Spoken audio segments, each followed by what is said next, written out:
I'm Jennifer Angel. These are your stars for March, Scorpio. Now this month's full moon is in your 12th house. It's towards the end of the month on the 27th, and it's going to give you an opportunity to evaluate your progress. So how far you've come, what you've achieved, what you haven't achieved. Now the one thing I want to say to you here is don't be too hard on yourself, okay? So over this period, I mean, it's certainly useful to think of or look at what you haven't achieved and how you would do things differently. But it's far more empowering to look at what you have achieved and what you're going to achieve. So when you put that vibe and attitude and energy out to the universe, then it has a much more positive feel about it, okay? So keep that in mind. Don't be too hard on yourself.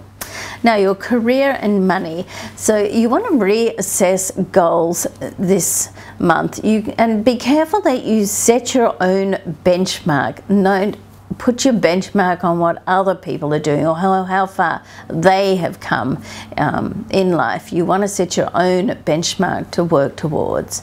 So there's planets as well as Mars, which is your co-ruler, and very much an action sort of planet. Gives you the motivation to really follow your dreams and get things done and in place. They're all going to transit into your solar sixth house. This is to do with your workspace.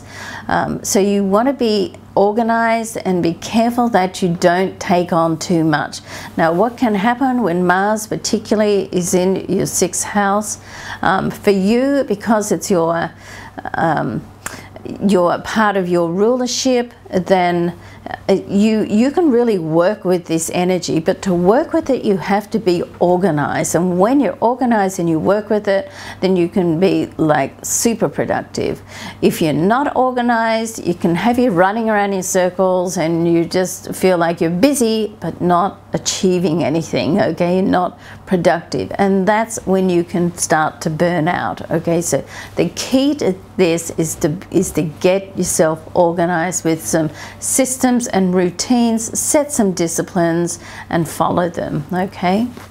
Now let's have a look at love and romance. So Venus is in your fifth house. Now in this area, in the fifth house, when Venus is here, it's when a love affair can begin. So if you're looking for love, then this is one of the times of the year for in your solar chart where you can actually meet somebody and begin a love affair. If you're already in a relationship, then it can signify that changes can happen, and you can restart or just move on and make that relationship better.